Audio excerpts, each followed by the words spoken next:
Dès l'instant où on a un système de pouvoir, ce système de pouvoir tente à avoir les garde-fous pour pouvoir rester en place.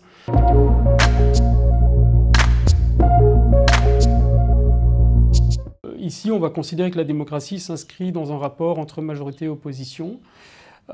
Sachant qu'en plus, quand on a une majorité démocratiquement élue, elle va toujours faire passer ce qu'elle veut faire passer à travers la majorité parlementaire. Il n'y a pas le même rapport de conflictualité en Chine, avec un concept qui est très important, qui est celui d'harmonie.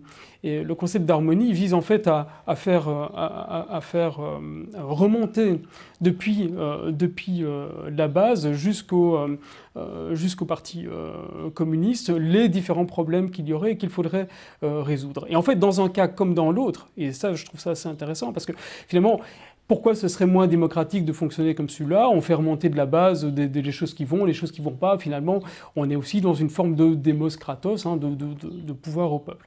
Mais dans les deux cas, ces deux systèmes-là, que ce soit la démocratie de type représentative, majorité-opposition, comme on la vit ici en Europe, en Belgique, en France, ou que ce soit dans cette optique-là à la chinoise, ces deux systèmes-là se préservent de la contestation du paradigme qui les enserre. C'est-à-dire que dans un cas comme dans l'autre, il est extrêmement difficile de mettre en cause le système lui-même.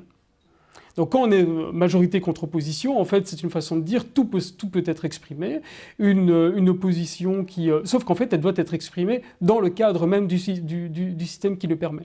Et en fait, en Chine, c'est exactement la même chose. Donc dès l'instant où on pense à une remise en question paradigmatique de la démocratie à l'européenne ou de la démocratie à la chinoise, ou de la dictature à la chinoise, si on prend les termes communément admis ici, d'ailleurs, qui du reste se retrouvent dans la constitution chinoise, se décrit comme étant une dictature populaire, donc il n'y a pas tellement de doute là-dessus. Mais dans les deux cas, c'est la contestation du paradigme qui se trouve très difficile. Et c'est tout à fait logique. Dès l'instant où on a un système de pouvoir, ce système de pouvoir tente à avoir les garde-fous pour pouvoir rester en place.